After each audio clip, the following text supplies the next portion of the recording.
Hello and welcome to the Deep Dive. Hello. Great to be diving in. Imagine this. You're planning a trip. Maybe it's a long drive somewhere new. Maybe it's flying across borders. Right? There's that buzz of excitement, isn't there? The anticipation. Totally. Seeing new things, maybe trying new food, Yeah. meeting people.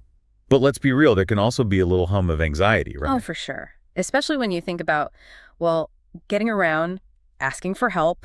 Or just making sure you can communicate what you need. Mm. That feeling of needing to speak clearly, to be understood, it's a huge part of the travel experience, for better or worse. Absolutely. Communication isn't just about exchanging information. It's how we navigate the world, how we solve problems. How we connect with others. Exactly. And when you're traveling, perhaps outside your usual linguistic comfort zone, those communication skills become even more crucial. They really can define whether your trip is smooth sailing or, a series of frustrating misunderstandings. Exactly. And that's exactly what this deep dive is designed to help you with. We've spent some time looking at practical English, specifically tailored for travel situations. The kind of language you can put to use immediately. The kind that cuts through confusion and helps you feel confident. We're not here to dissect complex grammar rules. No, not at all. We're here to pull out the most useful, ready-to-go phrases and insights that will make your next journey much easier. Our goal is to give you, our listener, a real head start. A shortcut, if you will. Yeah, shortcut. I like that. We want you to walk away from this feeling more prepared, more confident, and genuinely ready to communicate effectively throughout your travels. Right from the start. Whether you're just setting off or settling into your destination. So let's jump right in and start at the beginning of many great adventures. Yeah. Let's talk about hitting the road. That feels like a really natural starting point.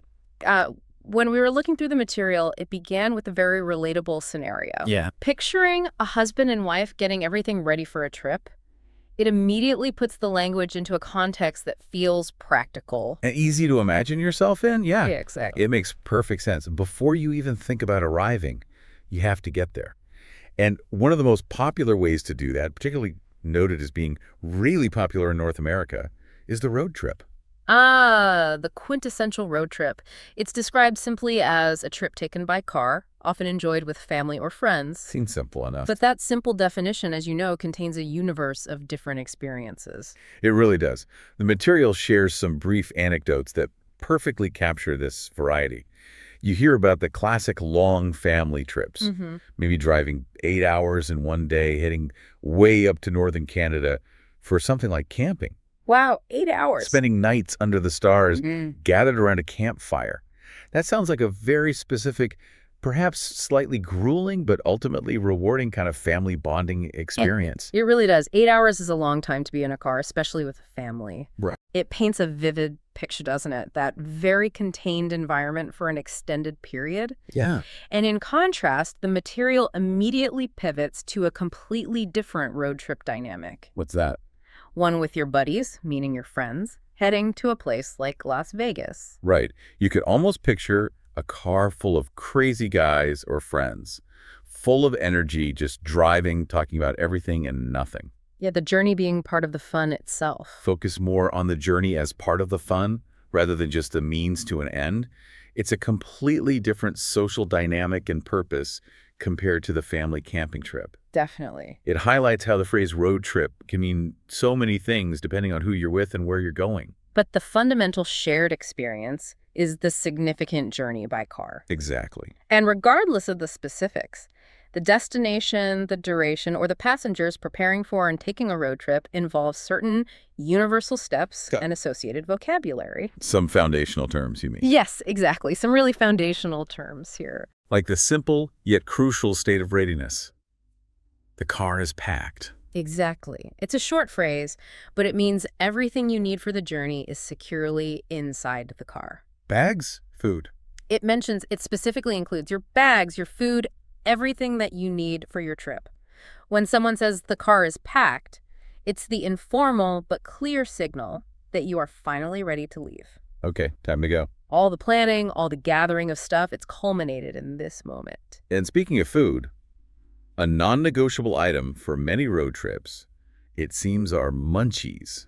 Munchies. That's a fun informal word. It simply means snacks. Yeah, like what kind of snacks? And the examples given perfectly fit the road trip stereotype. Chips, cookies, chocolate bars. Ah, classic. Mm. All that conveniently packaged, easy-to-eat good stuff you can grab while you're driving or when you stop briefly. Mm-hmm.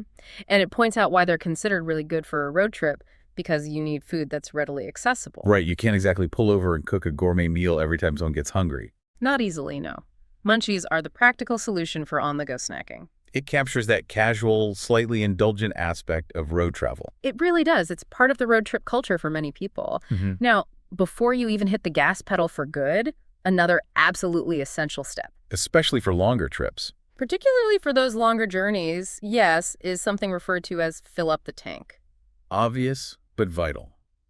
It means putting gas or fuel into the car's gas tank. You'd think it goes without saying, but how many trips have been slightly delayed or caused anxiety because someone forgot this step? Oh, definitely. Running out of gas miles from anywhere is not part of the fun road trip experience. The completely avoidable disaster. It's a necessary act of preparation, a moment to pause and make sure you have the literal fuel required to get where you're going. Right. And even after filling up and packing all the munchies, once you are actually on the road, the need for a pit stop will inevitably arise. Ah, the pit stop.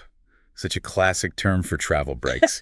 It's defined as a quick stop. Quick being the key word there, often. And the reasons listed cover the fundamental human and vehicular needs to get some gas, again. It's food. More munchies, maybe. Or, crucially, go to the bathroom. And the material provides a beautifully relatable, almost humorous example of the immediate need for a pit stop. Yeah. What was it? In the dialogue snippet, one of the characters needs to stop after being on the road for 10 minutes. Only 10 minutes. Why? Because they forgot to go to the bathroom before we left. Oh, that is the absolute definition of road trip reality. Mm-hmm. Someone, somewhere, always realizes 10 minutes in that they should have taken care of something before buckling up. Happens all the time, doesn't it? That example really makes the term pit stop memorable. It's that necessary, often quick break you need for those essential practical purposes. It's not a leisurely stop, it's a need stop. A quick pause to refuel, grab something, or use the facilities before continuing the journey. It's a common thread in almost any road trip experience, long or short. It ties together the vocabulary of the journey itself. These simple terms, road trip, packed, munchies, fill up the tank, pit stop, are the building blocks for talking about preparing for and being in the middle of getting somewhere by car. They capture key moments and needs of the experience, Mm-hmm. right? Those are the nouns and verbs, the concrete elements. Now let's broaden out a bit and look at some more complex but incredibly useful phrases. Okay. Phrases that help you express a state of preparedness or initiate action, going beyond just naming things. One phrase that's presented as really great and useful is, "We've got all our bases covered." I really like the sound of that one. It feels comprehensive, doesn't it? It does. It means you have everything ready, you are prepared, and you've anticipated potential issues. Anticipated potential issues, that sounds important. And it's more than just saying you're ready. It implies a thoroughness, a sense that you've thought about different possibilities and prepared for them. Yep. It's actually a fantastic idiom that originates from the game of baseball. Oh, really? Baseball. How does that relate to being prepared? Well, in baseball, you see, when runners are on bases, the defensive players need to be positioned correctly to cover those bases. Okay. If all the bases are covered, it's harder for the offensive team to score. So using that imagery, saying you have all your bases covered, means you've positioned yourself, you've prepared in every necessary area, To prevent anything bad or unexpected from happening. or at least to be ready if it does. It adds a layer of strategic thinking to the idea of being prepared. Wow, that's fascinating. Understanding the origin makes the phrase even more powerful. It's not just, I'm ready. It's, I'm ready because I've thought through the potential problems and prepared for them. Exactly. And the material gives some great examples of its versatility. Like what? Yes, you can use it in very different contexts. You could use it when preparing for something potentially disruptive, like saying, "We've got all our bases covered in case the hurricane hits." Which means you've stocked up, secured your property, made a plan. Right. Or on a smaller personal scale, like that moment before you leave for a trip when you're patting your pockets or checking your bag. That frantic check. Yeah. Okay, I have my keys, wallet, and passport. Looks like I have all my bases covered for leaving the hotel. You've checked the crucial items. you've prepared yourself. And it even shows it in a professional setting, Yeah. demonstrating its broad applicability, talking about work, like a big project or a presentation. We've got a really good marketing plan. We've got all our bases covered. Meaning the plan is thorough, it anticipates different market reactions or challenges. Precisely. So it's a really efficient way to communicate that you've done your due diligence, you've thought about the possibilities, and you're confident in your preparedness. It implies a level of readiness that is both complete and strategically considered. That's definitely a phrase worth having in your vocabulary. It certainly is. Now, moving from expressing preparedness to initiating action, there's a very common and seemingly simple phrase. Let's get going. Let's get going. Yeah. Pretty basic, right? It just means let's start or let's go.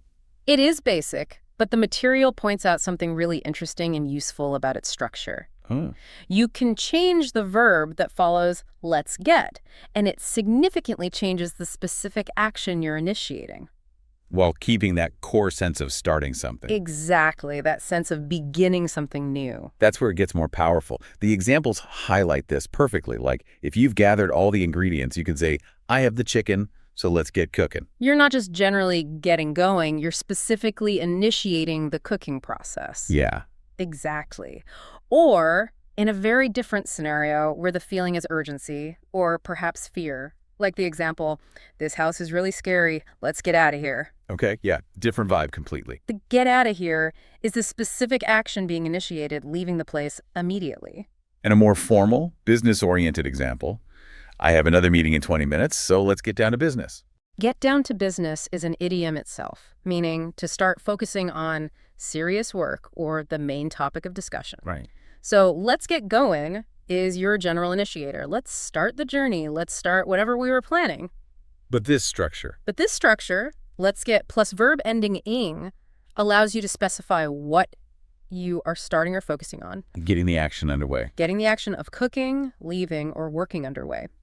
It shows how a simple grammatical pattern can be adapted to express a wide range of specific intentions. It feels a bit more dynamic than just saying, let's cook now, or let's leave now. It does, yeah, it has a bit more energy to it. That flexibility is really key to sounding natural and specific in English. It takes a simple idea and lets you build on it. Mm-hmm.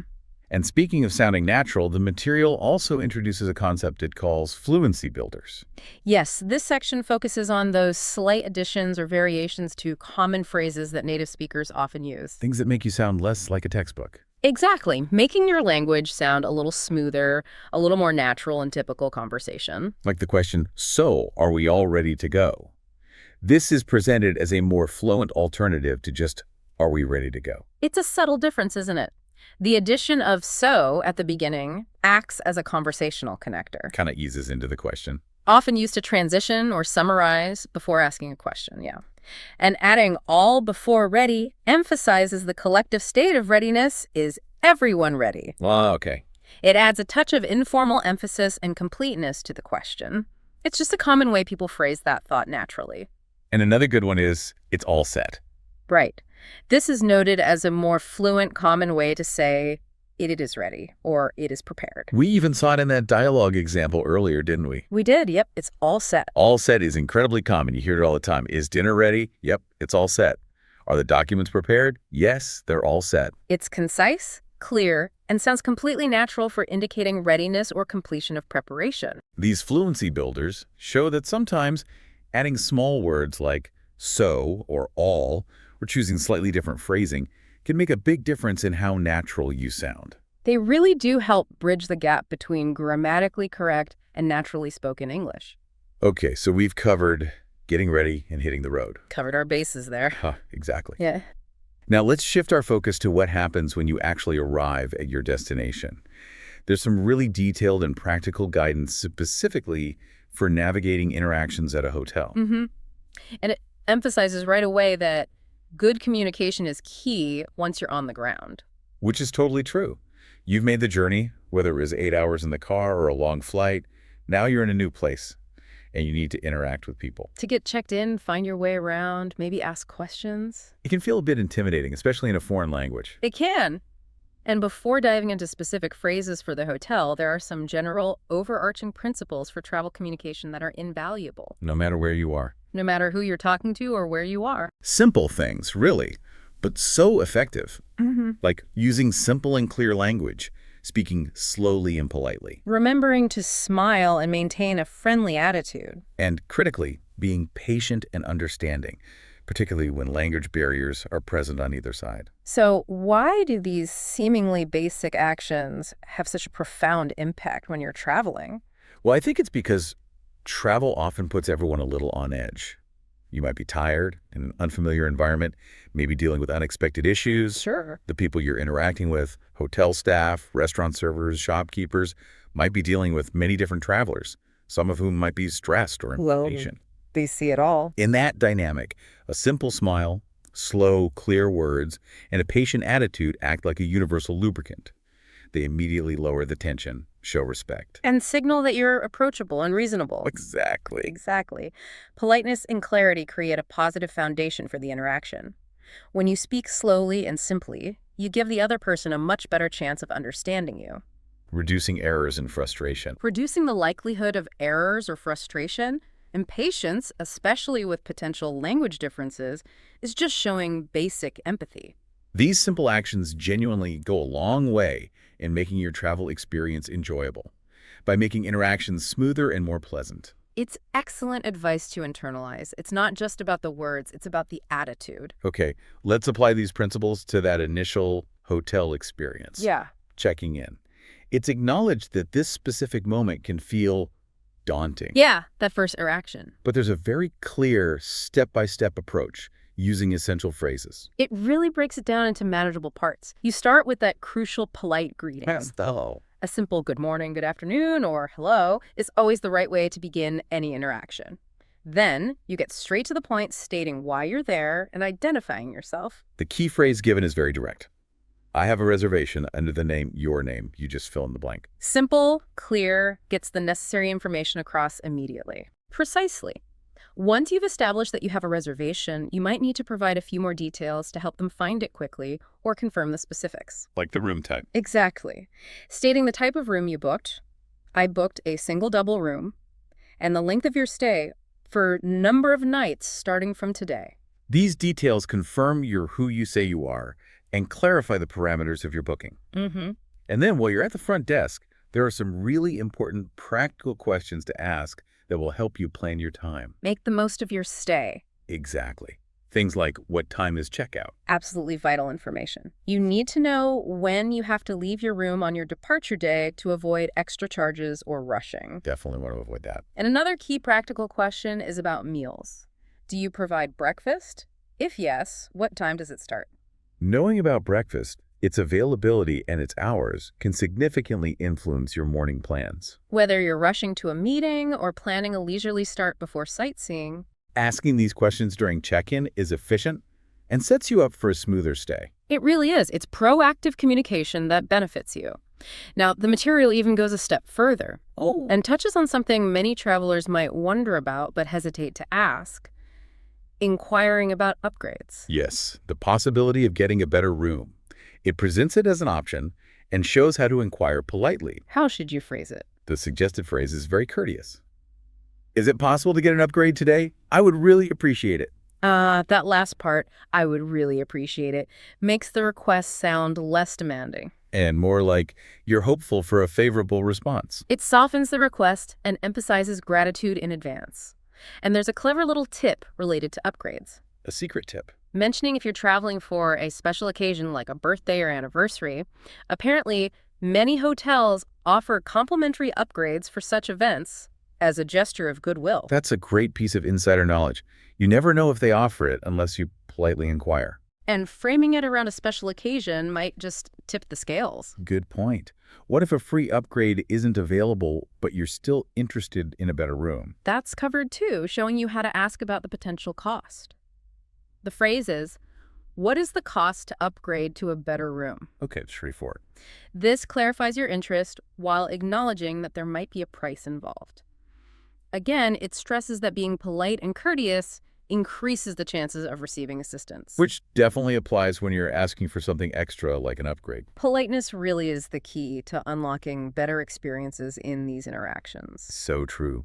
Beyond the check-in process itself, there's also advice on asking about other hotel services and getting information about the local area. Yes, making sure you know what amenities the hotel offers is important. You might want to ask questions like, does the hotel have a gym or swimming pool? What are the hours? If those things are important to you, yeah. Or do you provide airport shuttle services if you need help with transportation? And if you're new to the destination, getting recommendations from someone knowledgeable like the front desk staff can be incredibly helpful. Absolutely. Ask, can you recommend nearby restaurants or attractions? They often have great insights into local favorites or must-see sites. Or perhaps you need to know how to get around the city or area. You can ask, what is the best way to travel around this area? And they might suggest options like taking the bus, taxi, or walking, listing the common modes of transport. And if you already have a specific place in mind that you need to find, maybe a museum or a meeting location, How do you ask for directions? the material gives you a direct way. Can you show me on the map how to get to place? Physically pointing it out on a map is often the clearest way. Definitely. Having these specific questions ready empowers you to make the most of your hotel facilities and confidently explore the surrounding area. You're not just staying at the hotel. You're using it as a base to experience the destination. And good communication with the staff facilitates that.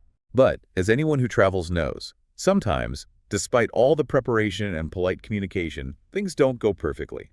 Problems can and do arise. Yeah, the inevitable hiccups. The material also gives guidance on how to navigate these less-than-ideal situations. This is a crucial part of practical communication. It wisely stresses the importance of addressing issues calmly and clearly. Even if you're frustrated. It explicitly warns against sounding angry, even if you're feeling frustrated.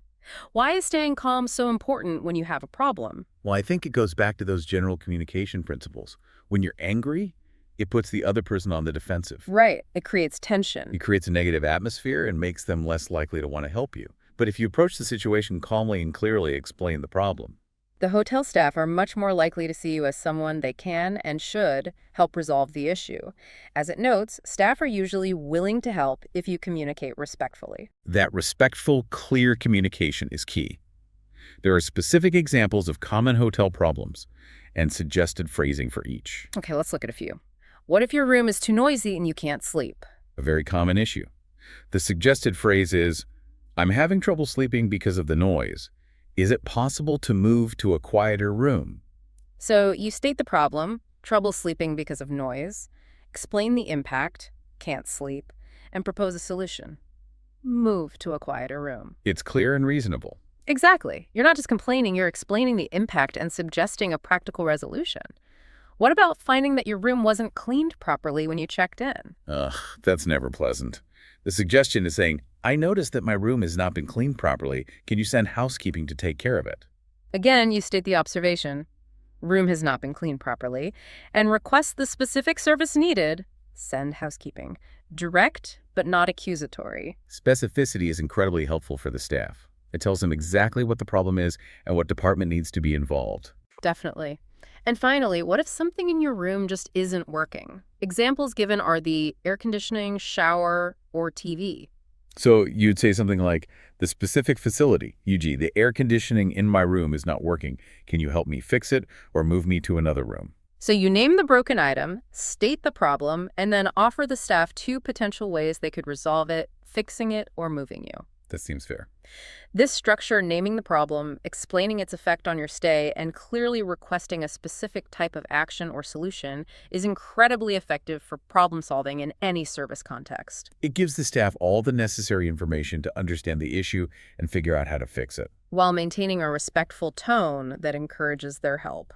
It really seems like the emphasis is that being clear, specific, and calm is the most powerful tool you have when a problem arises during travel. Absolutely. Now, beyond these specific phrase sets, there are some additional broader tips for making your travels smoother overall. More general wisdom. These are pieces of wisdom that apply more generally. One is the value of trying to learn at least a few key phrases in the local language. Even if you plan to rely mostly on English. Yes. The examples given are fundamental. Hello, thank you. Where is the restroom? How much does this cost? Even just hello and thank you in the local language can make a huge difference, couldn't it? Absolutely. It shows respect for the local culture and people, and it can instantly create a warmer interaction, even if you immediately switch back to English or use translation tools for more complex conversations. It's a small effort with potentially large positive returns. Exactly. Another practical tip mentioned is about handling your important documents. Ah, yes, keeping track of everything. Yes, the importance of carrying documents like reservation details, passport, and ID. And it adds the wise suggestion of considering printing copies or keeping digital backups in a secure place. Losing crucial documents is a major headache, and having backups can be a lifesaver. Being prepared for contingencies is definitely a theme here. And speaking of unexpected situations, there's also advice to be flexible and adaptable. This might be one of the most important mindsets for travel. Things will go wrong sometime. It's almost guaranteed, isn't it? Flights get delayed, trains are canceled, restaurants are closed, the weather changes your plans. The advice is simple but profound. Stay calm and adaptable. Getting upset or rigid rarely helps. No, being flexible allows you to find alternative solutions and not let minor setbacks ruin your experience. That flexibility is definitely a key to maintaining enjoyment when traveling. And the final tip brings us back to those communication principles we discussed earlier. Gratitude. Yes, showing appreciation. It points out that a simple thank you can leave a positive impression and encourage better service. People in the service industry work hard. They do, and acknowledging their help with sincere thanks is just good practice. It makes their day a little better and reinforces that positive cycle of communication. It's true. A genuine thank you is remembered. There's also a brief review of a few more vocabulary terms related to travel, particularly driving. Things we didn't specifically use earlier. Right, handy words to know if you're driving or talking about cars, like trunk. Which is the separate compartment at the back of a car where you put luggage. Essential for packing those bags we talked about earlier. And passenger. Simply defined as a person in a car who is not the driver. Okay. Also, terms for types of roads you might drive on, like freeway or highway. High-speed, multi-lane roads connecting cities. Exactly. And if you're using one in a new place, you might encounter a rental car. Which is a car you pay to borrow for a period of time. Rental cars are a traveler's best friend in many destinations. They really can be. And sometimes using those major roads comes with a cost, known as a highway toll. Which is a fee paid for using the highway. Good to know that term, too. So these additional terms just round out the vocabulary you might need when navigating by car, whether you're using your own vehicle or a rental. They add more pieces to the puzzle of discussing travel logistics. Wow, we've really covered a lot of ground here, drawing directly from the practical insights provided. We have, from the essential vocabulary for getting a road trip started, And expressing thorough preparedness, like covering all bases. through the step-by-step phrases for checking into a hotel and asking important questions, To the critical strategies and language for handling problems calmly. and the broader tips for making your entire journey smoother. It's a toolkit of practical English designed to take the stress out of common travel situations. And replace it with confidence. Having these specific phrases ready, understanding the underlying principles of clear and polite communication, it truly can make a significant difference in your travel experience. Feeling equipped to ask for what you need, understand directions, or politely resolve an issue allows you to relax and actually enjoy the new places and experiences. It empowers you to engage with your surroundings and the people you meet. Knowing how to communicate calmly and clearly removes potential barriers and helps unlock smoother interactions. Allowing you to fully immerse yourself in the journey. Absolutely. And as you think about your next travel adventure, perhaps keep these ideas in mind. Consider this. Okay. How might proactively using even just one or two of the specific phrases we've discussed, maybe asking about breakfast times with confidence, or politely inquiring about an upgrade, or calmly explaining an issue if one arises, potentially open up a better experience? A warmer interaction, perhaps. Or a smoother resolution that you wouldn't have had otherwise. How does simply being prepared with the right words and the right attitude help unlock genuine connection and ease when you're exploring the world? It's a thought worth pondering. The power of communication in travel is immense. Indeed. That's all for this deep dive.